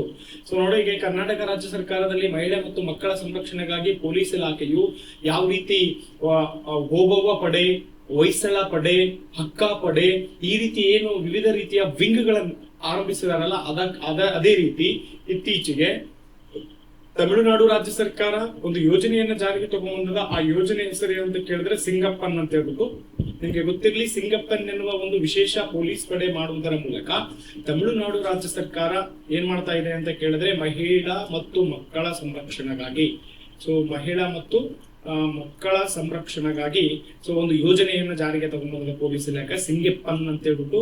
ಈ ಸಿಂಗಪ್ಪನ್ ಯೋಜನೆ ಒಂದು ಕಾರ್ಯಪಡೆಯ ಮಾಡುವುದರ ಮೂಲಕ ಮಹಿಳಾ ಮತ್ತು ಮಕ್ಕಳ ಸಂರಕ್ಷಣೆ ಮಾಡುವ ಯೋಜನೆಯನ್ನು ತಮಿಳುನಾಡು ರಾಜ್ಯ ಸರ್ಕಾರ ತಗೊಂಡ್ಬಂದಿದ್ದು. ಇತ್ತೀಚೆಗೆ ತಮಿಳುನಾಡು ರಾಜ್ಯ ಸರ್ಕಾರದ ನೂತನ ಮುಖ್ಯಮಂತ್ರಿಗಳಾಗಿ ಯಾರು ಆಯ್ಕೆ ಆಗಿದ್ದಾರೆ ಅಂತ ಕೇಳಿದ್ರೆ ಜೋಸೆಫ್ ವಿಜಯನ್. ಓಕೆ, ಸಿನಿಮಾ ನಟ ಜೋಸೆಫ್ ವಿಜಯನ್ ಅವರು ಏನಾಗಿದ್ದಾರೆ ಅಂತ ಕೇಳಿದ್ರೆ ತಮಿಳುನಾಡಿನ ನೂತನ ಮುಖ್ಯಮಂತ್ರಿಯಾಗಿ ಆಯ್ಕೆಯಾಗುವುದರ ಮೂಲಕ ಬಹಳ ಇಂಪಾರ್ಟೆಂಟ್. ಅಲ್ಲಿ ಸಂಚಲನವನ್ನ ಮಾಡಿರ್ತಕ್ಕಂಥದ್ದು ಅವ್ರ ಪಕ್ಷ ಕೇಳಿದ್ರೆ TVK. ಓಕೆ, 108 ಸ್ಥಾನಗಳನ್ನು ಪಡೆಯುವುದರ ಮೂಲಕ ಅತಿದೊಡ್ಡ ಪಕ್ಷವಾಗಿ ಹೊರಹೊಮ್ಮಿ ವಿಶೇಷ ಅಂದ್ರೆ ಬಹುಮತದ ಮೂಲಕ ಇವ್ರು ಏನಾಗ್ತಾರೆ ಅಂತ ಕೇಳಿದ್ರೆ ಜೋಸೆಫ್ ವಿಜಯನ್ ಅವರು ನೂತನ ತಮಿಳುನಾಡು ರಾಜ್ಯದ ಮುಖ್ಯಮಂತ್ರಿಯಾಗಿ ಗುರುತಿಸಿಕೊಳ್ತಾರೆ. ಹಾಗೆ ವೆಸ್ಟ್ ಬೆಂಗಾಲಿನ ನೂತನ ಮುಖ್ಯಮಂತ್ರಿಯಾಗಿ ಸೊ ಇಂಪಾರ್ಟೆಂಟ್ ಸುವೇದು ಅಧಿಕಾರಿ ಏನಾಗ್ತಾರೆ ಅಂತ ಕೇಳಿದ್ರೆ ಆಯ್ಕೆ ಆಗ್ತಾರೆ. ಕರ್ನಾಟಕದ ನೂತನ ಮುಖ್ಯಮಂತ್ರಿಯಾಗಿ DK ಶಿವಕುಮಾರ್. ಓಕೆ, ದೊಡ್ಡನಹಳ್ಳಿ ಕೆಂಪೇಗೌಡ ಶಿವಕುಮಾರ್ ಅವರು ಕರ್ನಾಟಕದ ನೂತನ ಮುಖ್ಯಮಂತ್ರಿಯಾಗಿ ಆಯ್ಕೆ ಆಗ್ತಾರೆ. ನಿಮಗೆ ಗೊತ್ತಿರಬೇಕು, ಬಹಳ ಇಂಪಾರ್ಟೆಂಟ್. ಅದೇ ರೀತಿ ಕೇರಳದ ನೂತನ ಮುಖ್ಯಮಂತ್ರಿಯಾಗಿ ಸತೀಶನ್ ಆಯ್ಕೆ ಆಗ್ತಾರೆ. ಸೊ ಮೋರ್ ಇಂಪಾರ್ಟೆಂಟ್ ಆಗಿರ್ತಕ್ಕಂಥದ್ದು. ಸೊ ನೆಕ್ಸ್ಟ್ ನೋಡೋಣ. ಜೂನ್ 9, 2026ರಂದು ದಕ್ಷಿಣ ಕೊರಿಯಾದ ಹೊಸ ಪ್ರಧಾನಿಯಾಗಿ ಅಧ್ಯಕ್ಷ ಲೀ ಸೆ ಮ್ಯೂಂಗ್ ಅವರು ಯಾರನ್ನು ನಾಮನಿರ್ದೇಶನ ಮಾಡುವುದರ ಮೂಲಕ ಆಕೆ ದೇಶದ 2ನೇ ಮಹಿಳಾ ಪ್ರಧಾನಿಯಾಗಲಿದ್ದಾಳೆ? ಇದಕ್ಕೆ ಸರಿಯಾಗಿರ್ತಕ್ಕಂಥ ಉತ್ತರ ಆನ್ ಸಿಯೋಂಗ್ ಸೂಕ್ ಅಂತ ಹೇಳ್ಬಿಟ್ಟು ಬರ್ತಾರೆ. ಈ ಆನ್ ಸಿಯೋಂಗ್ ಸೂಕ್ ಅವರು ಏನಪ್ಪಾ ಅಂತ ಕೇಳಿದ್ರೆ ದಕ್ಷಿಣ ಕೊರಿಯಾದ 2ನೇ ಒಂದು ಮಹಿಳಾ ಪ್ರಧಾನಮಂತ್ರಿಯಾಗಿ ಆಯ್ಕೆ ಆಗ್ತಾರೆ. ಈ ಹಿಂದೆ ಯಾರಿದ್ರು ಅಂತ ಕೇಳಿದ್ರೆ ಅಧ್ಯಕ್ಷ ಲೀ ಸೆ ಮ್ಯೂಂಗ್ ಅವರು ಪ್ರಧಾನಿಯಾಗಿ ಆಯ್ಕೆ ಆಗಿದ್ರು. ನಿಮ್ಗೆ ಗೊತ್ತಿರ್ಲಿ, ಬಹಳ ಇಂಪಾರ್ಟೆಂಟ್. ನೆಕ್ಸ್ಟ್ ನೋಡಿ, ಅಮೆರಿಕ ದೇಶವು ಇರಾನಿನ ಮೇಲೆ ಮಾಡಿದ ಯುದ್ಧ ಕಾರ್ಯಾಚರಣೆಯ ಹೆಸರೇನು? ಸೊ ಬಹಳ ಇಂಪಾರ್ಟೆಂಟ್. ಎಪಿಕ್ ಫ್ಯೂರಿ ಅಂತ ಬರುತ್ತೆ. ಸೊ ಈ ಸದ್ಯ ಸುದ್ದಿಯಲ್ಲಿರಲಿಕ್ಕೆ ಪ್ರಮುಖ ಕಾರಣ ಏನಂತ ಕೇಳಿದ್ರೆ ಅಮೆರಿಕ ಮತ್ತು ಇರಾನಿನ ನಡುವೆ ಇದೇ ತಿಂಗಳ 19ನೇ ತಾರೀಕು ಶಾಂತಿ ಒಪ್ಪಂದದ ಒಂದು ಯೋಜನೆ ಇದೆ. ಶಾಂತಿ ಒಪ್ಪಂದ ಇದೆ. ಓಕೆ, 2 ದೇಶಗಳ ಮಧ್ಯೆ ಶಾಂತಿ ಒಪ್ಪಂದ ಇದೆ. ನಿಮಗೆ ಗೊತ್ತಿರ್ಲಿ, ಅಮೆರಿಕ ಒಂದೇ ಇರಾನಿನ ಮೇಲೆ ಮಾಡಿದ ಯುದ್ಧ ಕಾರ್ಯಾಚರಣೆ ಹೆಸರು ಎಪಿಕ್ ಫ್ಯೂರಿ. ಹಾಗಾದ್ರೆ ಅಮೆರಿಕ ಮತ್ತು ಏನಪ್ಪಾ ಅಂತ ಕೇಳಿದ್ರೆ ಅಮೆರಿಕ ಮತ್ತು ಇಸ್ರೇಲ್ ಸಹ ಇರಾನಿನ ಮೇಲೆ ಒಂದು ಯುದ್ಧ ಕಾರ್ಯಾಚರಣೆಯನ್ನ ಮಾಡದೆ ಅದರ ಹೆಸರು ಆಪರೇಷನ್ ಲಯನ್ ರೋರ್ ಅಂತ ಬರುತ್ತೆ. ಓಕೆ, ಆಪರೇಷನ್ ಲಯನ್ ರೋರ್ ಅಂತ ಬರುತ್ತಾ ನಿಮ್ಗೆ ಗೊತ್ತಿರ್ಲಿ. ಇದು ಇರಾನ್ ದೇಶದ ಮೇಲೆ ಇಸ್ರೇಲ್ ಮಾಡಿದ ಯುದ್ಧ ಕಾರ್ಯಾಚರಣೆಯ ಹೆಸರಾಗಿರ್ತಕ್ಕಂಥದ್ದು. ಓಕೆ, ಹಾಗಾದ್ರೆ ಒಂದು ಕ್ವಿಕ್ ಆಗಿ ಏನ್ ಮಾಡ್ತಾ ಹೋಗೋಣ ಇಂಪಾರ್ಟೆಂಟ್ ಅಂತ ಕೇಳಿದ್ರೆ ಇಸ್ರೇಲ್ ಬಗ್ಗೆ ನೋಡ್ತಾ ಹೋಗೋಣ ಮತ್ತು ಇರಾನಿನ ಬಗ್ಗೆ ಸಹ ನೋಡ್ತಾ ಹೋಗೋಣ. ಸೊ ಏನೆಲ್ಲ ಇಂಪಾರ್ಟೆಂಟ್ ಇದೆ ಅಂತ ಹೇಳ್ಬಿಟ್ಟು ನಾವು ನೋಡೋದಾದ್ರೆ ಇಂಪಾರ್ಟೆಂಟ್. ಈಗ ನೋಡಿ, ಇಸ್ರೇಲಿನ ಬಗ್ಗೆ ನಾವು ಕ್ವಿಕ್ ಆಗಿ ನೋಡೋಣ. ಇಸ್ರೇಲಿನ ಕುರಿತು ಖಂಡಿತ ಎಕ್ಸಾಮ್ಗೆ ಕೇಳ್ತಾನ. ಸೊ ಇಂಪಾರ್ಟೆಂಟ್, ಇದು ಇಸ್ರೇಲ್ ಮ್ಯಾಪ್. ಸೊ ಇದರ ಉತ್ತರಕ್ಕೆ ಲೆಬನಾನ್ ಕಂಡು ಬರುತ್ತಾ? ಯಾವ ದೇಶ? ಲೆಬನಾನ್. ಸೊ ಈಶಾನ್ಯಕ್ಕೆ ಸಿರಿಯಾ ಕಂಡು ಬರುತ್ತಾ? ಸಿರಿಯಾ. ಸೊ ಇಂಪಾರ್ಟೆಂಟ್ ಪೂರ್ವಕ್ಕೆ ಜೋರ್ಡಾನ್ ಕಂಡು ಬರುತ್ತಾ? ನಿಮ್ಗೆ ಗೊತ್ತಿರ್ಲಿ. ಸೊ ಅದಾದ್ಮೇಲೆ ದಕ್ಷಿಣಕ್ಕೆ ಇಂಪಾರ್ಟೆಂಟ್ ರೆಡ್ ಸಿ ಕಂಡು ಬರುತ್ತಾ ಅಥವಾ ಕೆಂಪು ಸಮುದ್ರ? ಈ ಒಂದು ಭಾಗಕ್ಕೆ ಈಜಿಪ್ಟ್ ಕಂಡು ಬರುತ್ತಾ?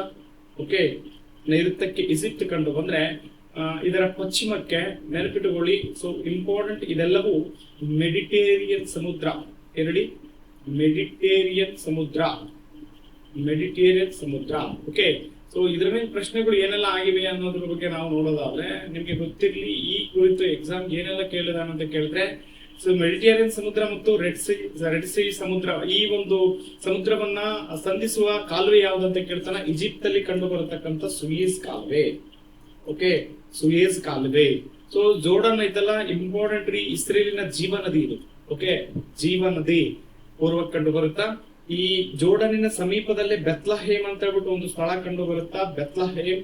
ಸೊ ಸಂತ ಕ್ರಿಸ್ತ ಹುಟ್ಟಿದ ಎನ್ನುವ ಸ್ಥಳ ಇದಾಗಿರುತ್ತದ. ಅದಾದ್ಮೇಲೆ ಈ ಪ್ರದೇಶದಲ್ಲಿ ಗಾಜಾಪಟ್ಟಿ ಕಂಡು ಬರುತ್ತಾ.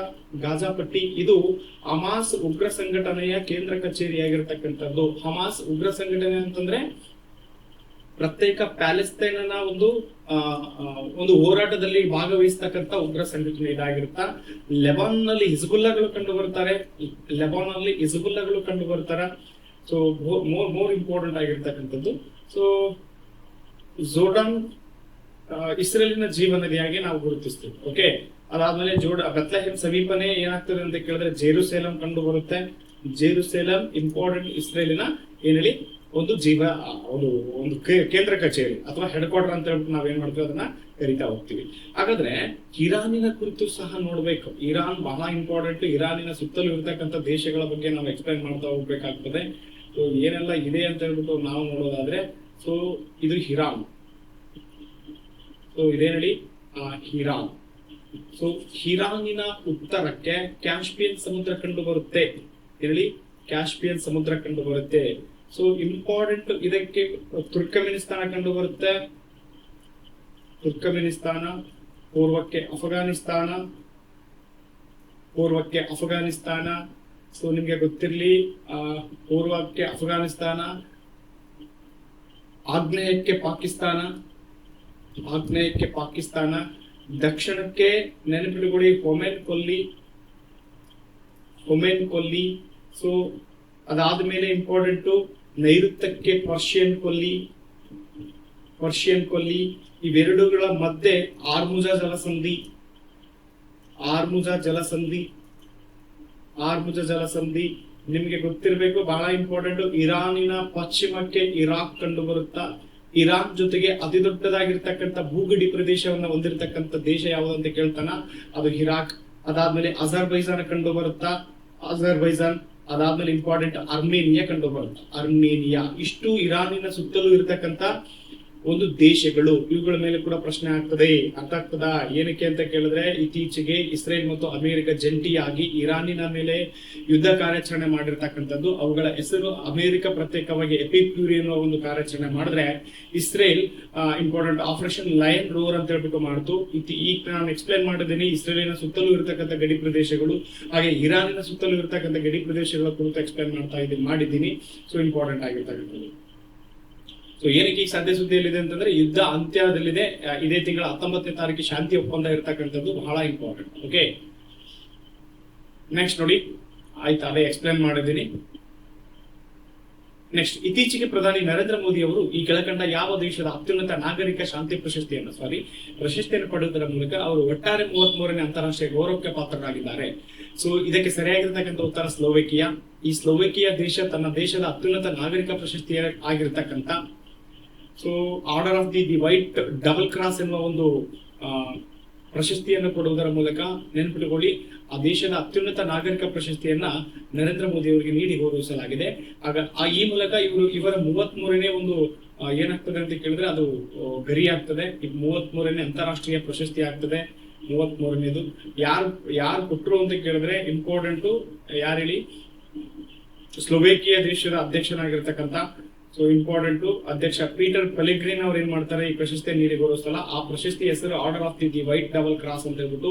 ಈ ಮೂಲಕ 33ನೇ ಅಂತಾರಾಷ್ಟ್ರೀಯ ಗೌರವಕ್ಕೆ ಯಾರು ಪ್ರಧಾನರಾಗ್ತಾರೆ ಅಂತ ಕೇಳಿದ್ರೆ ಶ್ರೀ ಗೌರವಾನ್ವಿತ ಈ ದೇಶದ ಪ್ರಧಾನಮಂತ್ರಿಗಳಾಗಿರ್ತಕ್ಕಂಥ ನರೇಂದ್ರ ಮೋದಿ ಅವರು. Okay, so important. ಹಾಗಾದ್ರೆ ಇತ್ತೀಚೆಗೆ ಇವರಿಗೆ ಸಂದಿರ್ತಕ್ಕಂಥ ಒಂದು ಪ್ರಶಸ್ತಿಗಳ ಕುರಿತು ನಾವು ನೋಡೋದಾದ್ರೆ ಯಾವೆಲ್ಲ ಪ್ರಶಸ್ತಿಗಳು ಇವರಿಗೆ ಸಂದಿದೆ ಇತ್ತೀಚೆಗೆ. The order of the white double cross ಇತ್ತೀಚೆಗೆ ತಾನು ಹೇಳಿದೆ ನಿಮ್ಗೆ ಸ್ಲೋವೇಕಿಯಾ ದೇಶ ಕೊಡ್ತದೆ. ಸ್ಲೋವೇಕಿಯಾ ದೇಶ ಇಂಪಾರ್ಟೆಂಟ್. ಈ ಒಂದು ಪ್ರಶಸ್ತಿಯನ್ನು ಕೊಡುವುದರ ಮೂಲಕ ಇತ್ತೀಚೆಗೆ ಸುದ್ದಿಯಲ್ಲಿ ಇರ್ತಕ್ಕಂಥದ್ದು ಬಹಳ ಇಂಪಾರ್ಟೆಂಟ್. ಏನ್ ಹೇಳಿ, ಸ್ಲೋವೇಕಿಯಾ. ಓಕೆ, ನೆಕ್ಸ್ಟ್ ನಾರ್ವೆ ಪ್ರಶಸ್ತಿ. ನಾರ್ವೆ ದೇಶ ಈ ಪ್ರಶಸ್ತಿಯನ್ನು ಕೊಟ್ಟಿದ order of the merit grand cross ಅಂತ ಹೇಳ್ಬಿಟ್ಟು. Royal order of the polar star degree commander grand cross ಅಂತ ಹೇಳಿ ಸ್ಪೀಡನ್ ಇತ್ತೀಚೆಗೆ ಕೊಟ್ಟಿರ್ತಕ್ಕಂಥದ್ದು. Speaker of the senate medal ಪ್ರಶಸ್ತಿಯನ್ನ ಇತ್ತೀಚೆಗೆ ಇಸ್ರೇಲಿನ ಸಂಸತ್ತಿನಲ್ಲಿ, ಓಕೆ, ಇಸ್ರೇಲಿನ ಸಂಸತ್ತಿನಲ್ಲಿ ಕೊಟ್ಟಿದ್ದಾರೆ. ಇಸ್ರೇಲಿನ ಸಂಸತ್ತಿನ ಹೆಸರು ಕೂಡ ಎಕ್ಸಾಮ್ಗೆ ಕೇಳಲಾಗಿದೆ. ಸೆನೆಟ್ ಅಂತ ಹೇಳ್ಬಿಟ್ಟು ನಾವೇನ್ ಮಾಡ್ತೀವಿ, ಕರಿತೀವಿ. ಓಕೆ, ನಿಮ್ಗೆ ಗೊತ್ತಿರ್ಬೇಕು, ಬಹಳ ಇಂಪಾರ್ಟೆಂಟ್ ಇದೆಲ್ಲ. ನೆಕ್ಸ್ಟ್, ಇತ್ತೀಚೆಗೆ ಕೆಳಕಂಡ ಯಾವ ದೇಶದಲ್ಲಿ G7 ಶೃಂಗಸಭೆ 2026 ಜರುಗುತ್ತಿದೆ. ಸೊ ಬಹಳ ಸುದ್ದಿಯಲ್ಲಿ ಇರ್ತಕ್ಕಂಥ ಪ್ರಮುಖ ಪ್ರಚಲಿತ ಘಟನೆ ಇದು. ಸೊ ಯಾವುದು ಇದಕ್ಕೆ ಸರಿಯಾಗಿರ್ತಕ್ಕಂಥ ಉತ್ತರ ಅಂತ ಕೇಳಿದ್ರೆ ಫ್ರಾನ್ಸ್ ದೇಶದಲ್ಲಿ G7 ನ ಶೃಂಗಸಭೆ ಜರುಗ್ತಾ ಇದೆ. So important. ಅಲ್ಲಿ ಈ ದೇಶದ ಪ್ರಧಾನಮಂತ್ರಿಗಳು ಸಹ ಇದರಲ್ಲಿ ಭಾಗವಹಿಸಿರ್ತಕ್ಕಂಥದ್ದು ಬಹಳ ವಿಶೇಷತೆ.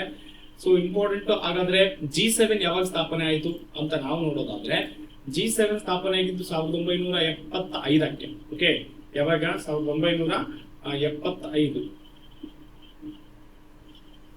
1975ಕ್ಕೆ ಇದು ಏನಾಗ್ತದೆ ಅಂತ ಕೇಳಿದ್ರೆ ಸ್ಥಾಪನೆ ಆಗ್ತದ. ಸ್ಥಾಪನೆ ಆಗುವುದರ ಮೂಲಕ 1975ಕ್ಕೆ ಸ್ಥಾಪನೆ ಆಗ್ತದೆ. 1973ರ ಜಾಗತಿಕ ತೈಲ ಬಿಕ್ಕಟ್ಟಿನ ಆಯಿಲ್ ಕ್ರೈಸಿಸ್ ಮೂಲಕ ಇದು ಏನಾಗ್ತದೆ ಅಂತ ಕೇಳಿದ್ರೆ ಅಸ್ತಿತ್ವಕ್ಕೆ ಬರುತ್ತದೆ. ಸ್ಥಾಪಕ ರಾಷ್ಟ್ರಗಳು ಆರಂಭದಲ್ಲಿ 6 ದೇಶಗಳು ಸ್ಥಾಪಕ ರಾಷ್ಟ್ರಗಳು. ಯಾವೆಲ್ಲ ಅಂತ ನೋಡೋದಾದ್ರೆ ಫ್ರಾನ್ಸ್, ಪಶ್ಚಿಮ Germany, Italy, Japan, United Kingdom and USA, United state of America. So ಹಾಗಾದ್ರೆ ಈ G6ಗೆ 7 ಆಗಿ ಕೆನಡಾ ದೇಶ 1976ಕ್ಕೆ ಸ್ಥಾಪನೆ ಆಗ್ತದೆ. ಅಂದ್ರೆ ನಿಮ್ಗೆ ಗೊತ್ತಿರ್ಲಿ, ಎಕ್ಸಾಮ್ಗೆ ಏನ್ ಕೇಳ್ತಾನ, ಈ ಕೆಳಗಂಡ ಯಾವುದು G7 ನ ಸಂಸ್ಥಾಪಕ ರಾಷ್ಟ್ರವಲ್ಲ ಅಂತ ಕೇಳ್ತಾನ. ಅದಕ್ಕೆ ಸರಿಯಾಗಿರ್ತಕ್ಕಂಥ ಉತ್ತರ ಕೆನಡಾ. ಓಕೆ, ಹಾಗಾದ್ರೆ G7ಗೆ ನೆನಪಿಟ್ಟುಕೊಳ್ಳಿ 1998ಕ್ಕೆ ರಷ್ಯಾ ಸಹ ಸೇರ್ಪಡೆ ಆಯಿತು. ರಷ್ಯಾ, ಆದರೆ ರಷ್ಯಾ ಇತ್ತಲ್ಲ, ಕ್ರಿಮಿಯಾ ದೇಶದ ವಿರುದ್ಧ ಮಾಡಿರ್ತಕ್ಕಂಥ ಅಮಾನವೀಯ ಕೃತ್ಯವನ್ನ ಮನಗಂಡು 2014ರಲ್ಲಿ G7 ಎಚ್ಚರಿಕೆ ಕೊಟ್ಟರು ಸಹ ರಷ್ಯಾ ಏನ್ ಮಾಡುತ್ತೆ ಅಂತ ಕೇಳಿದ್ರೆ ಕ್ರಿಮಿಯಾದ ಮೇಲೆ ಯುದ್ಧ ಘೋಷಣೆಯನ್ನು ಮಾಡ್ತದೆ.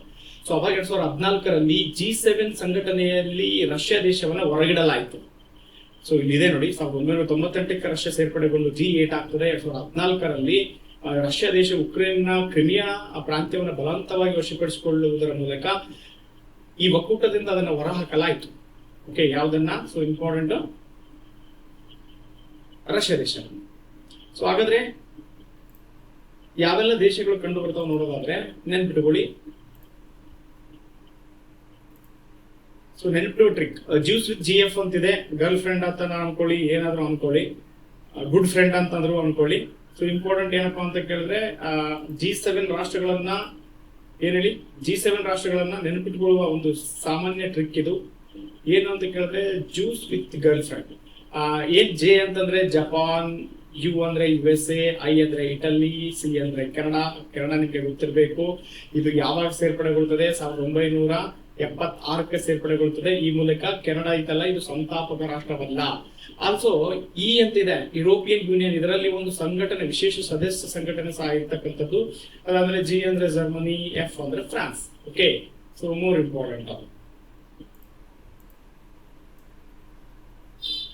ನೆಕ್ಸ್ಟ್ ಇದರ ಶೃಂಗಸಭೆಗಳು ನೋಡ್ತಾ ಹೋಗೋಣ. ಶೃಂಗಸಭೆಗಳು ಇತ್ತೀಚೆಗೆ ಆಗಿರ್ತಕ್ಕಂಥ ಶೃಂಗಸಭೆ 2024ರಲ್ಲಿ ಇಟಲಿ ದೇಶದಲ್ಲಿ ನಡೀತು 51ನೇ ಶೃಂಗಸಭೆ. 2025 ಕೆನಡಾದಲ್ಲಿ ನಡೆದರೆ 2026ರ 52ನೇ ಶೃಂಗಸಭೆ ಫ್ರಾನ್ಸ್ ಅಲ್ಲಿ ನಡೀತದೆ.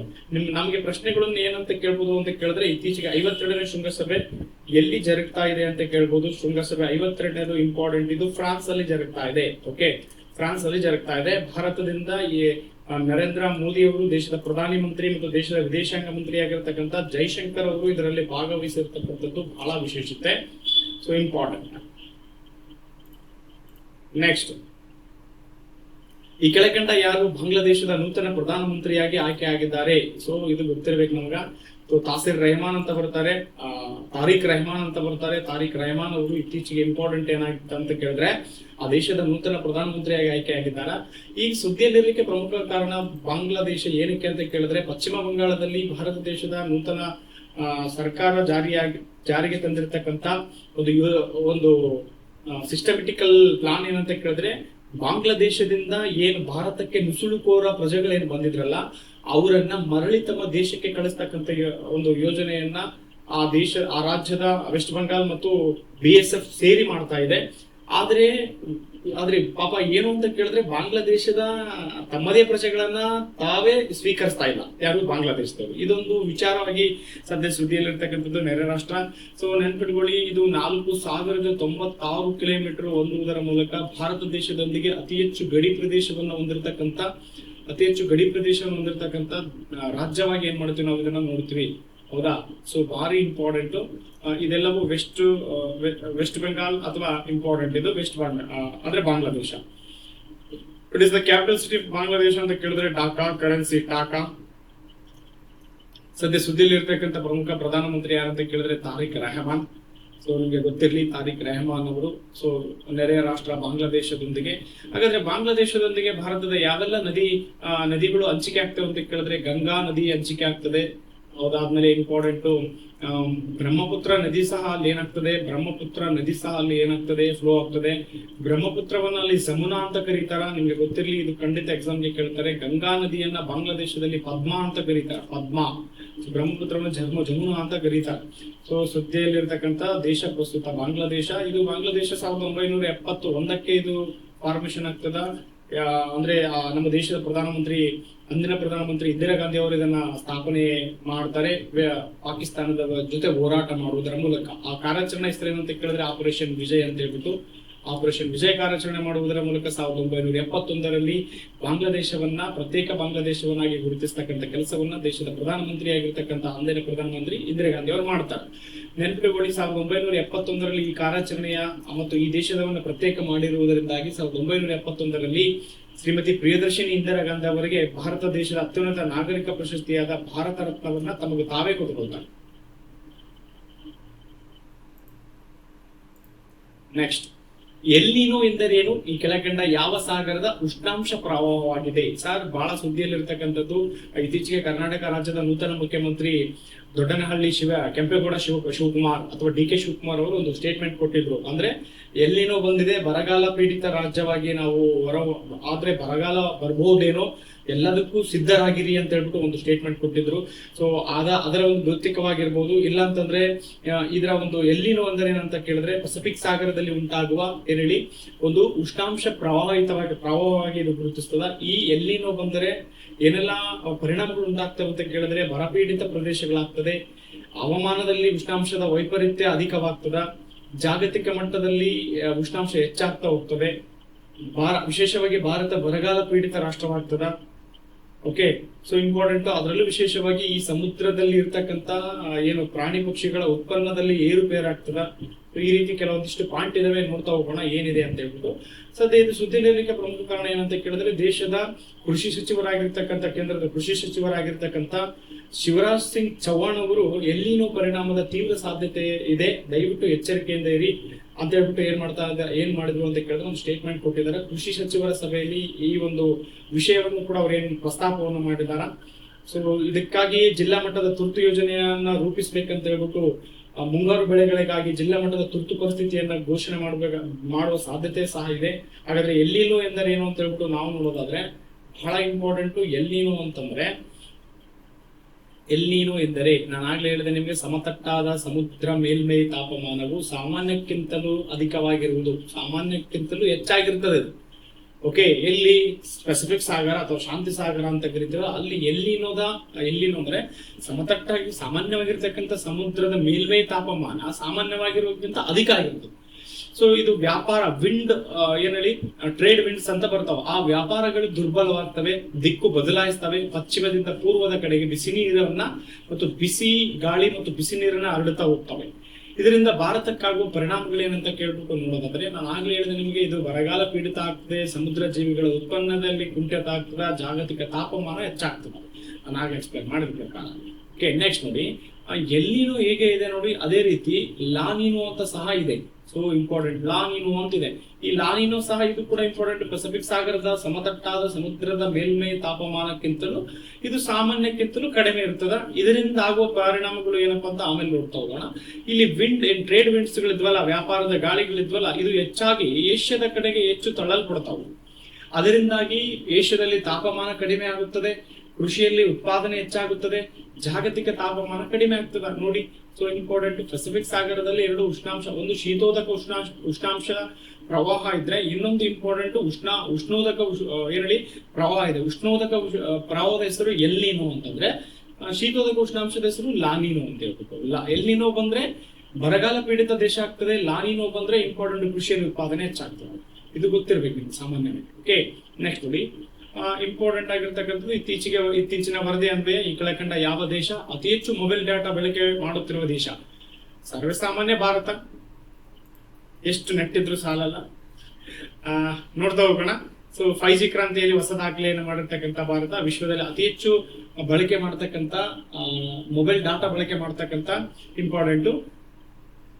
ಗ್ರಾಮೀಣ ಪ್ರದೇಶಗಳಲ್ಲೂ ಕೂಡ ಏನಾಗಿದೆ, ಇದು ಐ ಥಿಂಕ್ PSI ಪ್ರಶ್ನೆ. PSI ಇಲ್ಲಿ SA ಬಂದ್ರು ಬರಬಹುದು. ಸೊ ಆ ಕಡೆ ಕೂಡ ಗಮನ ಹರಿಸೋಣ. ಸೊ ಏನಕ್ಕೆ ಅಂತ ಕೇಳಿದ್ರೆ, ಡೇಟಾ ಬಳಕೆ ಯಾವ ಸೇವೆಗೆ ಹೆಚ್ಚು ಅಂತ ಕೇಳಿದ್ರೆ, ವಿಡಿಯೋ ಸ್ಟ್ರೀಮಿಂಗ್ ಮಾಡಬಹುದು, ಸೋಷಿಯಲ್ ಮೀಡಿಯಾಕ್ಕೆ ಬಳಕೆ ಮಾಡ್ತೀವಿ, ಆನ್ಲೈನ್ ಗೇಮಿಂಗ್ ಬಳಕೆ ಮಾಡ್ತೀವಿ, ಕೆಲವೊಂದಿಷ್ಟು ವಿಡಿಯೋ ಡಾಕ್ಯುಮೆಂಟ್ ಗಳನ್ನ ಡೌನ್ಲೋಡ್ ಮಾಡ್ತೀವಿ. ಓಕೆ, ಸೊ ಈ ರೀತಿ. ಹಾಗಾದ್ರೆ ವಿಶ್ವದಲ್ಲಿ ಅತಿ ಹೆಚ್ಚು ಮೊಬೈಲ್ ಡೇಟಾ ಬಳಕೆ ಮಾಡ್ತಕ್ಕಂಥ ರಾಷ್ಟ್ರ ಭಾರತ. ಸೊ ಇಂಪಾರ್ಟೆಂಟ್ ಗೊತ್ತಿರ್ಲಿ. ಓಕೆ,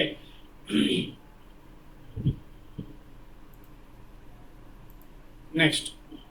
ಸೊ ನೆಕ್ಸ್ಟ್ ಏನಂತಂದ್ರೆ, ಈ ಕೆಳಕಂಡ ಯಾವ ದಿನಾಂಕವನ್ನ ವಿಶ್ವ ಮೊಸಳೆ ದಿನ ಅಂತ ಕರಿತೀವಿ? ವರ್ಲ್ಡ್ ಕ್ರೊಕೊಡೈಲ್ ಡೇ 2026 ಅಂತ ಕರಿತೀವಿ. ಇದಕ್ಕೆ ಸರಿಯಾಗಿರ್ತಕ್ಕಂಥ ಉತ್ತರ ಜೂನ್ 17. ಜೂನ್ 17 ವಿಶ್ವ ಕ್ರೊಕೊಡೈಲ್ ಡೇ ಅಂತ ಕರಿತೀವಿ. ಏನಕ್ಕೆ ಅಂತ ಕೇಳಿದ್ರೆ, ಈ ಒಂದು ಇಡೀ ಜಗತ್ತಿನ ಅತ್ಯಂತ ಪುರಾತನ ಒಂದು ಸರೀಸೃಪ ಇದು.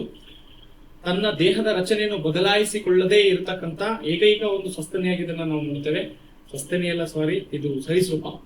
ಸೊ ಹಾಗಾದ್ರೆ ಇದರಲ್ಲಿ ಇರ್ತಕ್ಕಂಥ ಪ್ರಮುಖ ವಿಚಾರಗಳನ್ನು ನೋಡ್ತಾ ಹೋಗೋಣ. ಮೊಸಳೆಗಳ ಬಗ್ಗೆ ಇಂಪಾರ್ಟೆಂಟ್ ಇದೆ. ಪ್ರತಿ ವರ್ಷ ಜೂನ್ 17 ನಾವು ಏನಂತ ಕರಿತೀವಿ? ವಿಶ್ವ ಮೊಸಳೆ ದಿನ ಅಂತ ಕರಿತೀವಿ. 1975 ಒಂದು ಮೊಸಳೆ ಸಂರಕ್ಷಣಾ ಯೋಜನೆ ಇದಾಗಿದೆ. ನಾನು ಹೆಂಗೆ 1992 ಆನೆ ಯೋಜನೆ ಬಂತು, 1973 ಹುಲಿ ಯೋಜನೆ ಬಂತು, ಆ ರೀತಿ 1975 ಮೊಸಳೆ ಯೋಜನೆ ಬರುತ್ತದೆ. ನಿಮಗೆ ಗೊತ್ತಿರಲಿ. ಸೊ ನೋಡಿ, ತೀವ್ರವಾಗಿ ಅಳಿವಿನಂಚಲ್ಲಿ ಇರತಕ್ಕಂಥ ಗರಿಯಲ್ ಮೊಸಳೆಗಳನ್ನ ಸಂರಕ್ಷಣೆ ಮಾಡ್ಲಿಕ್ಕಾಗಿ ಒಡಿಶಾದ ಬೈತರ್ಕಾನಿಕ ರಾಷ್ಟ್ರೀಯ ಉದ್ಯಾನವನ್ನ, ಉಪ್ಪು ನೀರಿನ ಒಂದು ಉದ್ಯಾನವನವನ್ನ ಕೂಡ ಇದರಲ್ಲಿ ಪ್ರಮುಖವಾಗಿ ಸ್ಥಾಪನೆ ಮಾಡಿರ್ತಕ್ಕಂಥದ್ದು. ನೋಡಿ, ನಾನು ಆಗ್ಲೇ ಹೇಳಿದೆ ನಿಮಗೆ, ಗರಿಯಲ್ ತಳಿಗಳಾಗಿರ್ತಕ್ಕಂಥದ್ದು. ಇದೊಂದು ಜಲಚರ ವನ್ಯಜೀವಿ ಸಂರಕ್ಷಣಾ ತಾಣಗಳಾಗಿ ಚಂಬಲ್ ಅಭಯಾರಣ್ಯ. ನಿಮಗೆ ಗೊತ್ತಿರಲಿ, ಮಧ್ಯಪ್ರದೇಶದ ಚಂಬಲ್ ಪ್ರದೇಶದಲ್ಲೂ ಸಹ ಈ ಗರಿಯಲ್ ತಳಿಯ ಮೊಸಳೆಗಳು ಕಂಡು ಬರ್ತವೆ. ಗರಿಯಲ್ ತಳಿಯ ಅಧಿಕ ಮೊಸಳೆಗಳು ಕಂಡು ಬರ್ತವೆ. Okay, so important. ಇವು ಶೀತ ರಕ್ತ ಪ್ರಾಣಿಗಳು. ಓಕೆ, ಉಪ್ಪು ನೀರಿನಲ್ಲಿ ಅಧಿಕವಾಗಿ ಬದುಕ್ತಾವ. ಭಾರತದ 3 ಪ್ರಭೇದಗಳನ್ನು ಹೊಂದವ. ಅರ್ಥಾತ್ ಯಾವೆಲ್ಲ ಪ್ರಭೇದಗಳು ಮಗ್ಗರ್ ಅಂತ ಕಂಡು ಬರುತ್ತಾ, ಸೊ ಅದಾದ್ಮೇಲೆ ಗರಿಯಲ್ ಅಂತ ಕಂಡು ಬರುತ್ತೆ. ಓಕೆ, ಸೊ ಇಂಪಾರ್ಟೆಂಟ್ ಆಗಿರ್ತಕ್ಕಂಥದ್ದು. ನೆಕ್ಸ್ಟ್, ಐ ಥಿಂಕ್ 2 ಇದೆ.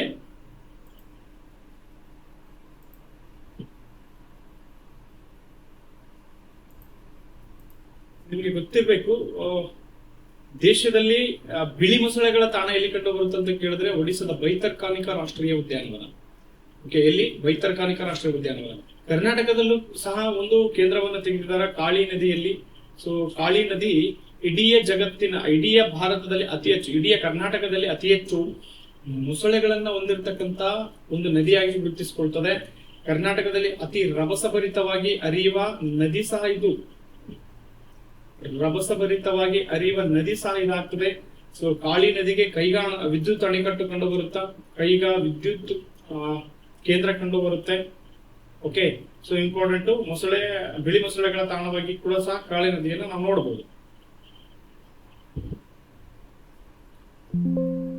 ಸೊ ಇಷ್ಟು ಏನಂತ ಕೇಳಿದ್ರೆ ಬಹಳ ಇಂಪಾರ್ಟೆಂಟ್. ಪ್ರಮುಖವಾಗಿರ್ತಕ್ಕಂಥ ಪ್ರಚಲಿತ ಘಟನೆಗಳ ಕುರಿತು ನಾನು ಏನ್ ಮಾಡ್ತಾ ಹೋಗಿದ್ದೀನಿ, ಮಾಹಿತಿಯನ್ನು ನೀಡ್ತಾ ಹೋಗಿದ್ದೀನಿ. ಸೊ ವಿಡಿಯೋ ಇಷ್ಟ ಆಗಿದ್ದಲ್ಲಿ ದಯವಿಟ್ಟು ಶೇರ್ ಮಾಡಿ. ಶೇರ್ ಮತ್ತು ಸಬ್ಸ್ಕ್ರೈಬ್ ಮಾಡಿ. ಸೊ ಖಂಡಿತ ನಿಮಗೆ ಕಂಟೆಂಟ್ ಇಷ್ಟ ಆದರೆ ಪ್ರೋತ್ಸಾಹಿಸಿ. ಇದೇ ರೀತಿಯ ಪ್ರಮುಖ ಪ್ರಚಲಿತ ಘಟನೆಗಳಿಗಾಗಿ ಸ್ಪರ್ಧಾ ವಿವೇಕವನ್ನ ಸಂಪರ್ಕಿಸಿ. ಸ್ಪರ್ಧಾ ವಿವೇಕ ವಾಟ್ಸ್ಆಪ್ ಚಾನಲ್ ಇದೆ, ಟೆಲಿಗ್ರಾಮ್ ಚಾನಲ್ ಇದೆ, ಇನ್ಸ್ಟಾಗ್ರಾಮ್ ಪೇಜ್ ಇದೆ. ಸೊ ಅಲ್ಲೋಗಿ ಕೂಡ ನೀವೇನ್ ಮಾಡ್ಬೋದು, ಇವೆಲ್ಲವನ್ನು ನೋಡ್ಬೋದು. ಸೊ ನನ್ನ ಪ್ರಮುಖ ಪ್ರಚಲಿತ ಘಟನೆಗಳ ಕ್ಲಾಸಿನ ಅವಶ್ಯಕವಾಗಿ ನಿಮ್ಮ ಪ್ರೋತ್ಸಾಹ ಅತ್ಯಂತ ಅಗತ್ಯ. ಸೊ ಖಂಡಿತವಾಗ್ಲೂ ಸಪೋರ್ಟ್ ಮಾಡ್ತೀನಿ ಅಂತ ಅನ್ಕೊಂಡಿದ್ದೀನಿ. ಐ ಥಿಂಕ್ ಇಂಪಾರ್ಟೆಂಟ್ ಆಗಿರ್ತಕ್ಕಂಥ ಟಾಪಿಕ್ಗಳನ್ನ ಡಿಸ್ಕಷನ್ ಮಾಡ್ತಾ ಹೋಗೋಣ. Thank you so much.